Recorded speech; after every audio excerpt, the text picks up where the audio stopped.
بسم الله الرحمن الرحيم. إنا أنزلناه في ليلة القدر وما أدراك ما ليلة القدر. ليلة القدر خير من 1000 شهر. تنزل الملائكة والروح فيها بإذن ربهم من كل أمر. سلام هي حتى مطلع الفجر. بسم الله الرحمن الرحيم. أرأيت الذي يكذب بالدين فذلك الذي يدع اليتيم ولا يحض على طعام المسكين. فويل للمصلين الذين هم عن صلاتهم ساهون الذين هم يراءون ويمنعون الماعون. بسم الله الرحمن الرحيم. ياسين والقرآن الحكيم إنك لمن المرسلين على صراط مستقيم. تنزيل العزيز الرحيم لتنذر قوما ما أنذر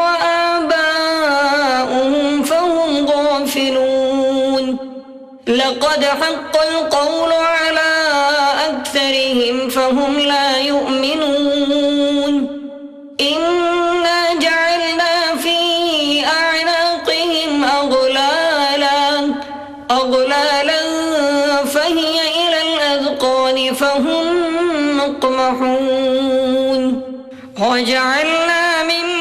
بين أيديهم سدا ومن خلفهم سدا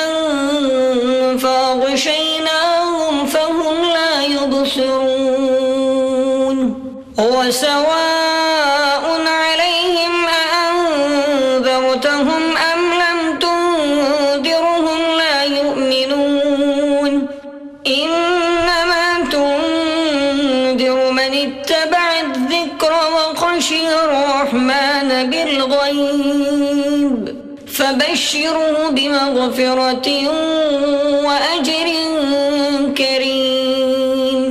إنا نحن نحيي الموتى ونكتب ما قدموا وآثارهم وكل شيء أحصيناه في إمام مبين. واضرب لهم مثلا أصحاب القرية إذ جاءها المرسلون إذ أرسلنا إليهم 2 فكذبوهما فعززنا بثالث فقالوا إنا إليكم مرسلون. قالوا ما أنتم إلا بشر مثلنا وما أنزل الرحمن من شيء إن أنتم إلا تكذبون. قالوا ربنا يعلم إنا إليكم لمرسلون وما علينا إلا البلاغ المبين. قالوا إنا تطيرنا بكم لئن لم تنتهوا لنرجمنكم وليمسنكم منا عذاب أليم. قالوا طائركم معكم أئن ذكرتم بل أنتم قوم مسرفون. وجاء من أقصى المدينة رجل يسعى قال يا قوم اتبعوا المرسلين اتبعوا من لا يسألكم أجرا وهم مهتدون وما لي لا أعبد الذي فطرني وإليه ترجعون أأتخذ من دونه آلهة إن يردني الرحمن بضر لا تغن عني شفاعتهم شيئا ولا ينقذون إني إذا لفي ضلال مبين إني آمنت بربكم فاسمعون قيل ادخل الجنة قال يا ليت قومي يعلمون بما غفر لي ربي وجعلني من المكرمين وما أنزلنا على قومه من بعده من جند من السماء وما كنا منزلين إن كانت إلا صيحة واحدة فإذا هم خامدون يا حسرة على العباد ما يأتيهم من رسول إلا كانوا به يستهزئون ألم يروا كم أهلكنا قبلهم من القرون أنهم إليهم لا يرجعون وإن كل لما جميع لدينا محضرون وآية لهم الأرض الميتة أحييناها وأخرجنا منها حبا فمنه يأكلون وجعلنا فيها جنات من نخيل وأعناب وفجرنا فيها من العيون ليأكلوا من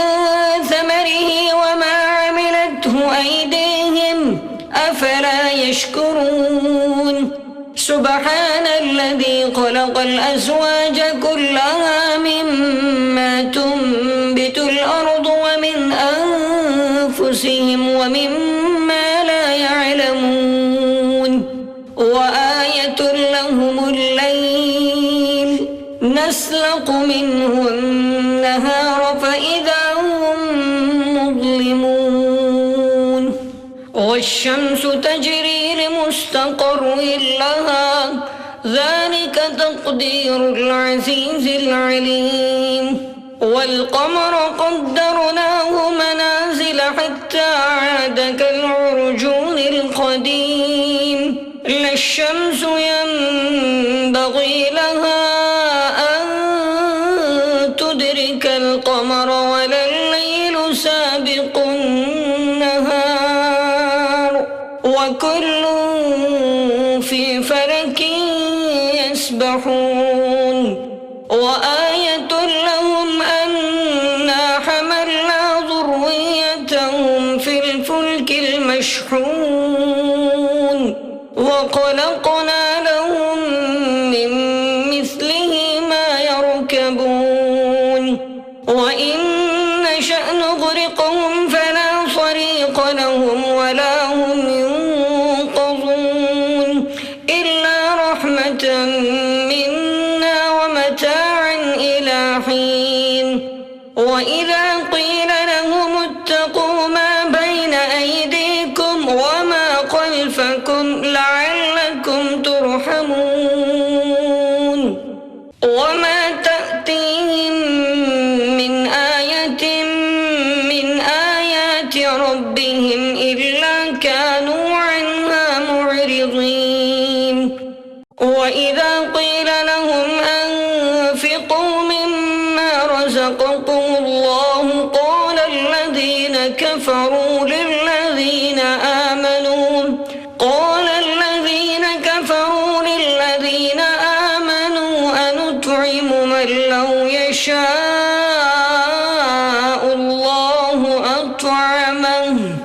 إن أنتم إلا في ضلال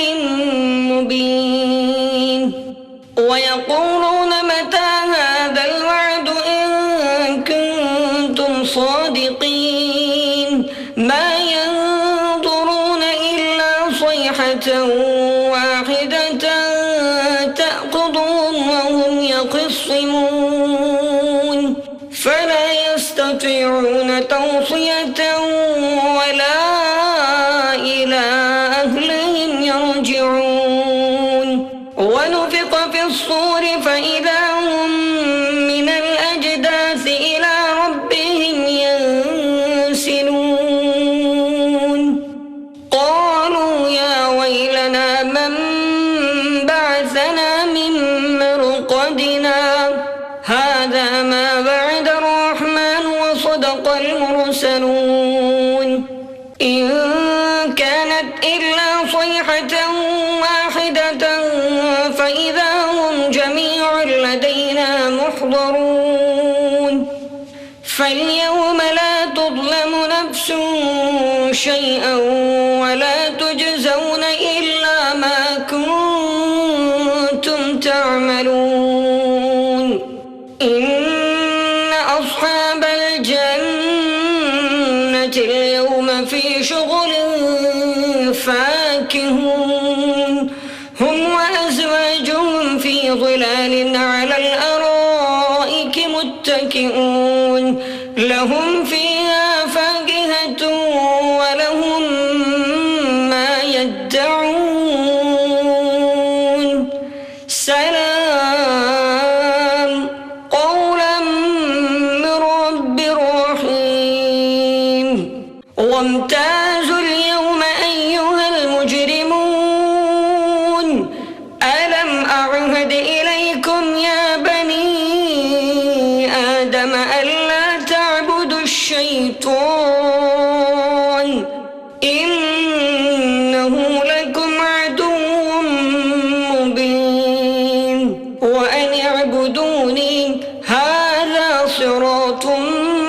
مستقيم ولقد أضل منكم جبلا كثيرا أفلم تكونوا تعقلون هذه جهنم التي كنتم توعدون اصلوها اليوم بما كنتم تكفرون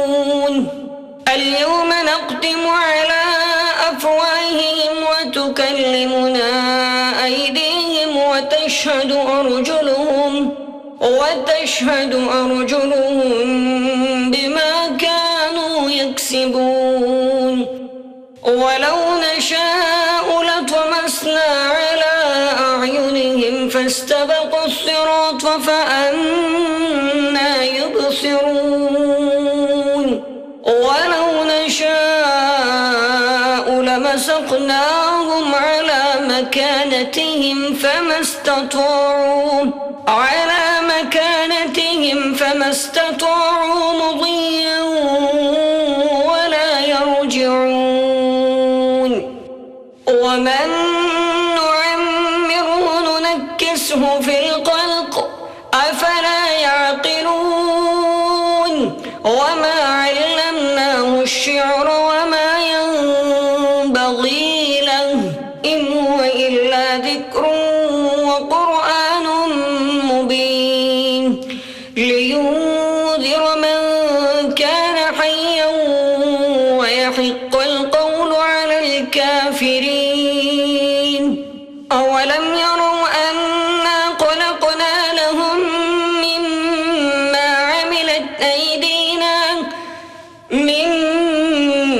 عملت أيدينا أنعاما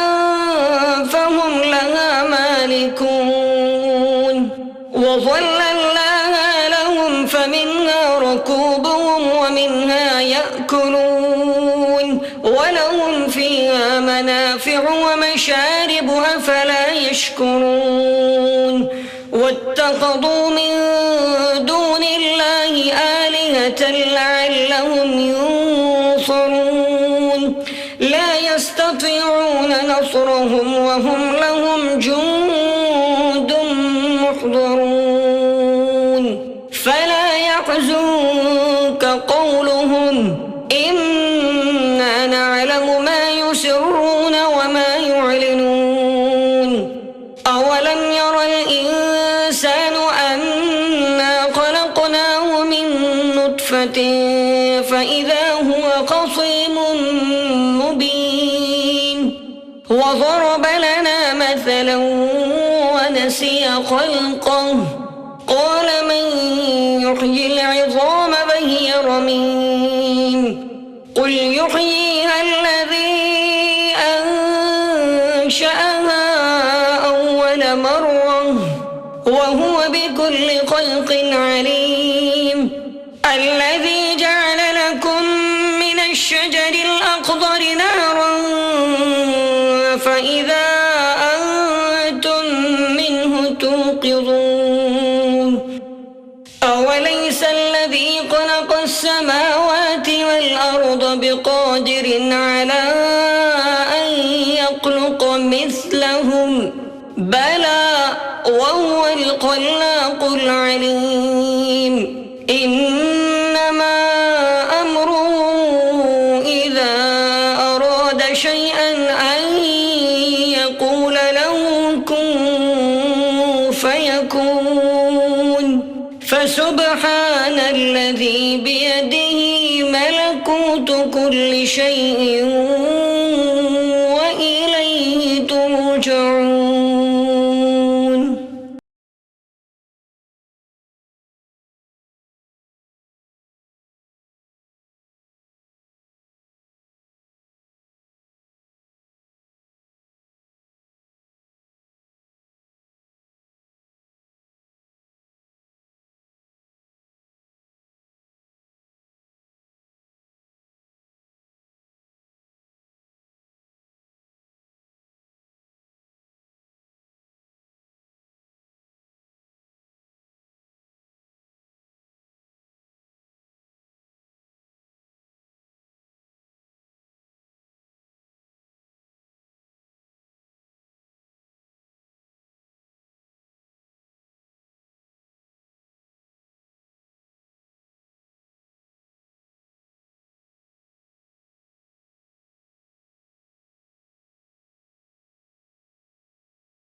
بسم الله الرحمن الرحيم ألف لام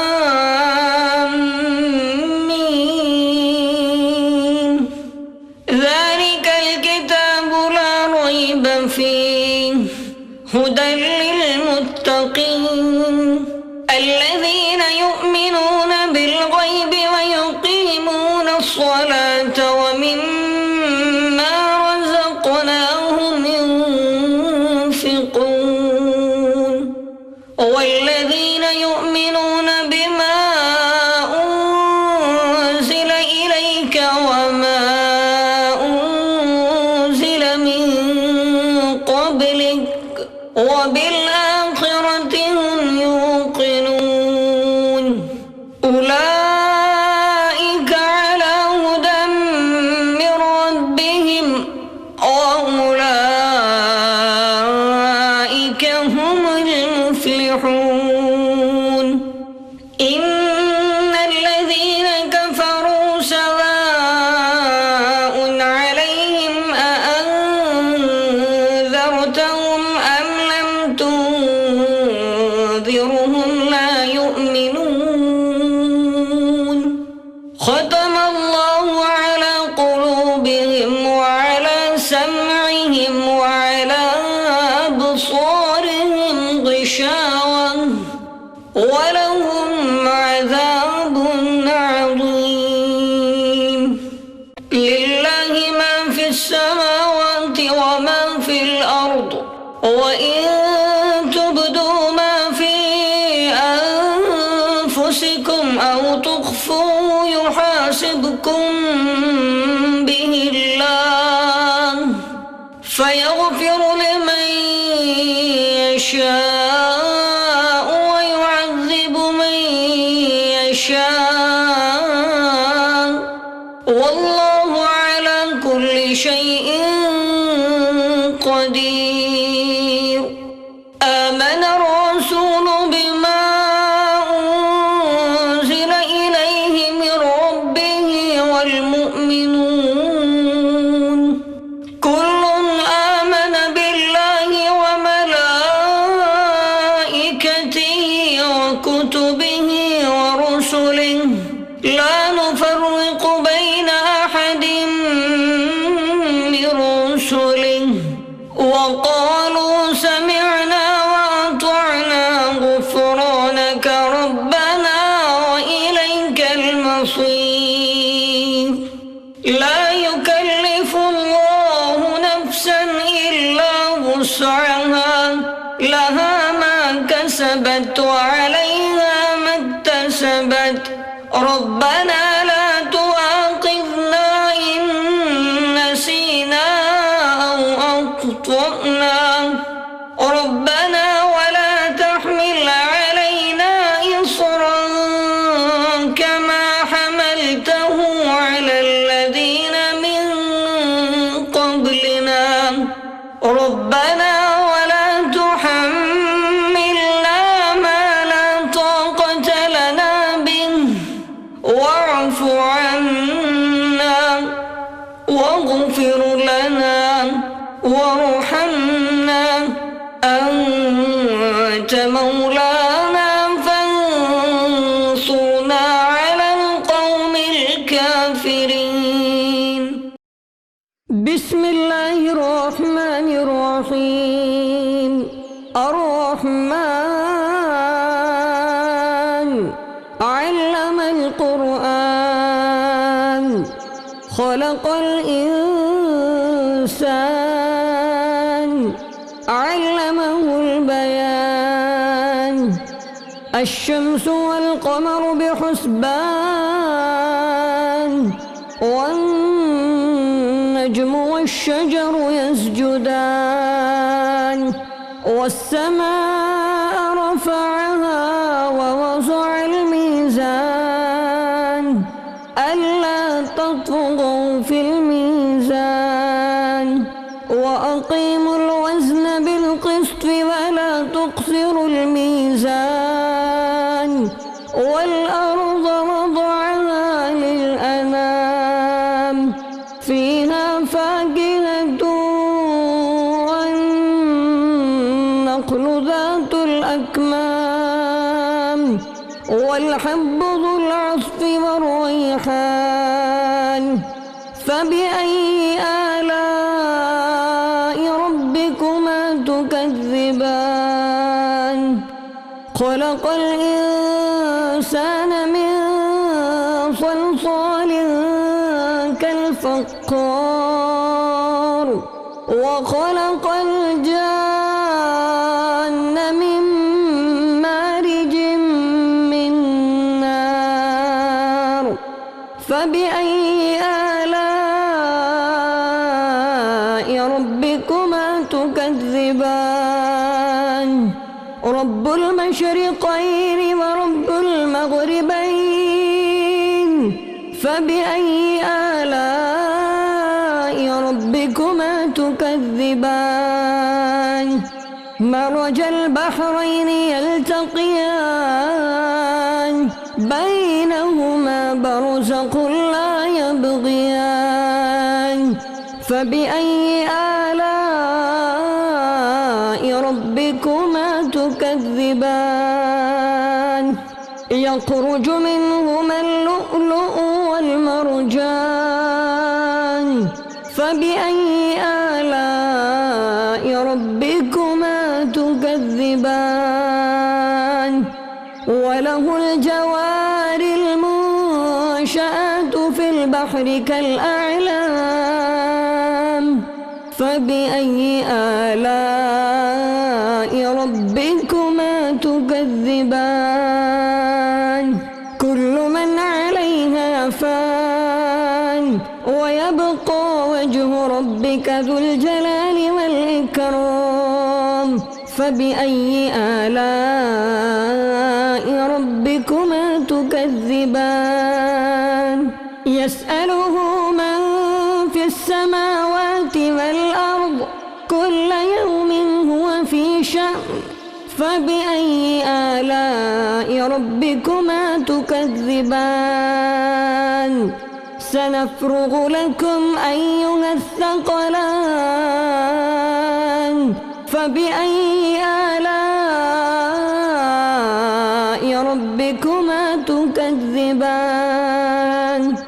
يا معشر الجن والإنس إن استطعتم أن تنفضوا من أقطار السماوات والأرض فانفضوا لا تنفضون إلا بسلطان فبأي آلاء ربكما تكذبان يرسل عليكما شواظ من نار ونحاس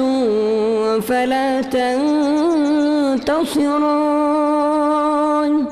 فبأي آلاء ربكما تكذبان فإذا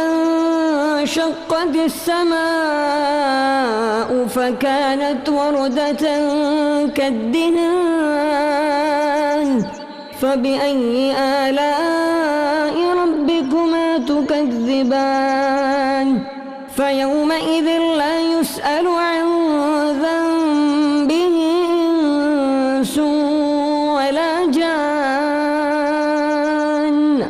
فبأي آلاء ربكما تكذبان يعرف المجرمون بسيماهم فيؤخذ بالنواصي والأقدام فبأي آلاء ربكما تكذبان هذه جهنم التي يكذب بها المجرمون يطوفون بينها وبين حميم آن فبأي آلاء ربكما تكذبان ولمن خاف مقام ربه جنتان فبأي آلاء ربكما تكذبان ذواتا أفنان فبأي آلاء ربكما تكذبان فيهما عينان تجريان فبأي آلاء ربكما تكذبان فيهما من كل فاكهة زوجان فبأي آلاء ربكما تكذبان متكئين على فرش بطائنها من استبرق وجنى الجنتين دان فبأي آلاء ربكما تكذبان فيهن قاصرات الطرف لم يطمثهن إنس قبلهم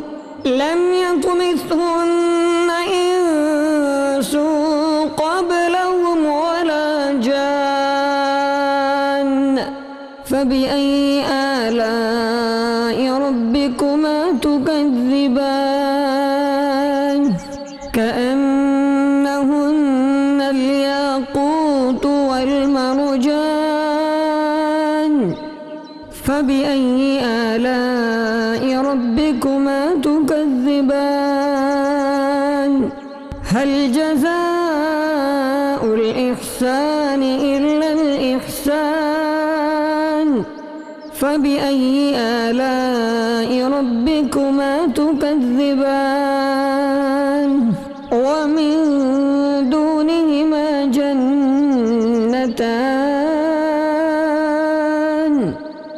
فبأي آلاء ربكما تكذبان مدهامتان فبأي آلاء ربكما تكذبان فيهما عينان نضاقتان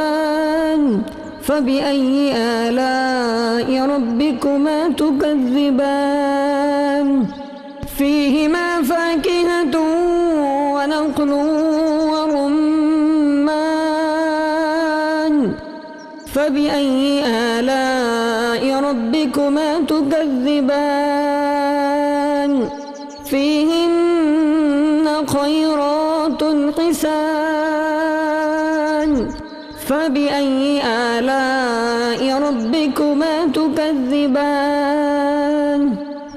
حور مقصورات في الخيام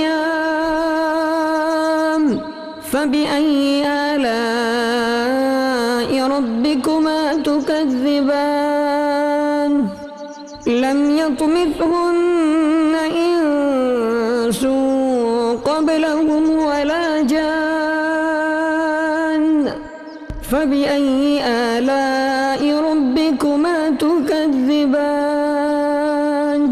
متكئين على رفرف خضر وعبقري حسان فبأي آلاء ربكما تكذبان تبارك اسم ربك ذي الجلال والإكرام بسم الله الرحمن الرحيم إذا وقعت الواقعة ليس لوقعتها كاذبة خافضة رافعة إذا رجت الأرض رجا وبست الجبال بسا فكانت هباء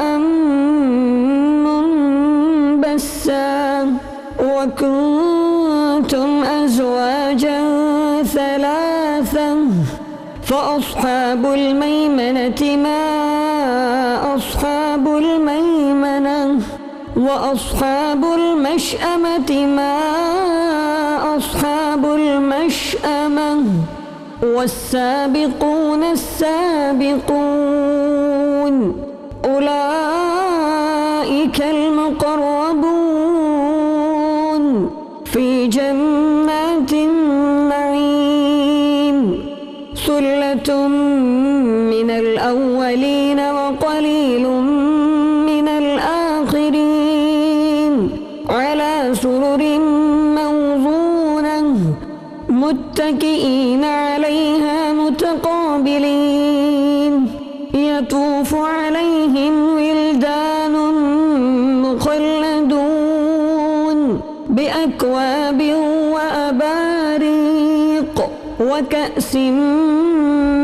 من معين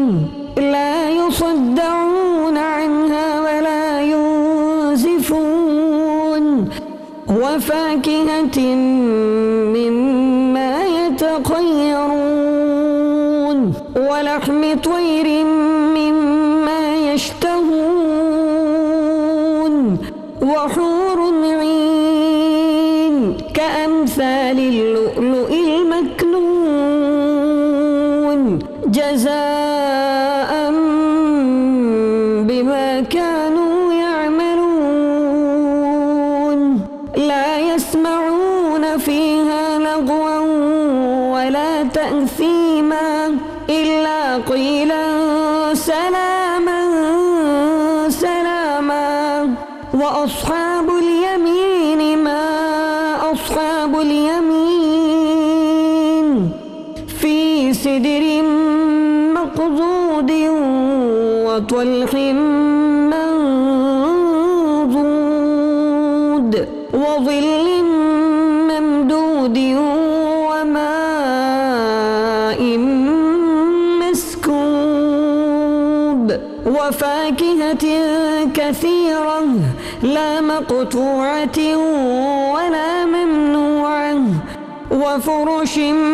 مرفوعة إنا أنشأناهن إنشاء فجعلناهن أبكارا عربا أترابا لأصحاب اليمين ثلة من الأولين وثلة من الآخرين وأصحاب الشمال ما أصحاب الشمال في سموم وحميم وظل من يحموم لا بارد ولا كريم إنهم كانوا قبل ذلك مترفين وكانوا يصرون على الحنث العظيم وكانوا يقولون أإذا متنا وكنا ترابا وعظاما أإنا لمبعوثون أو آباؤنا الأولون قل إن الأولين والآخرين لمجموعون إلى ميقات يوم معلوم ثم إنكم أيها الضالون المكذبون لآكلون من شجر من زقوم فمالئون منها البطون فشاربون عليه من الحميم فشاربون شرب الهيم هذا نزلهم يوم الدين نحن خلقناكم فلولا تصدقون أفرأيتم ما تمنون أأنتم تخلقونه أم نحن الخالقون نحن قدرنا بينكم الموت وما نحن بمسبوقين على أن نبدل أمثالكم وننشئكم فيما لا تعلمون ولقد علمتم النشأة الأولى فلولا تذكرون أفرأيتم ما تحرثون أأنتم تزرعونه أم نحن الزارعون لو نشاء لجعلناه حطاما فظلتم تفكهون إنا لمغرمون بل نحن محرومون أفرأيتم الماء الذي تشربون أأنتم أنزلتموه من المزن أم نحن المنزلون لو نشاء جعلناه أجاجا فلولا تشكرون أفرأيتم النار التي تورون أأنتم أنشأتم شجرتها أم نحن المنشئون نحن جعلناها تذكرة ومتاعا للمقوين فسبح باسم ربك العظيم فلا أقسم بمواقع النجوم وإنه لقسم لو تعلمون عظيم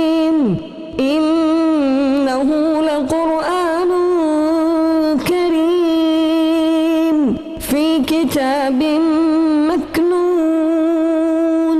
لا يمسه إلا المطهرون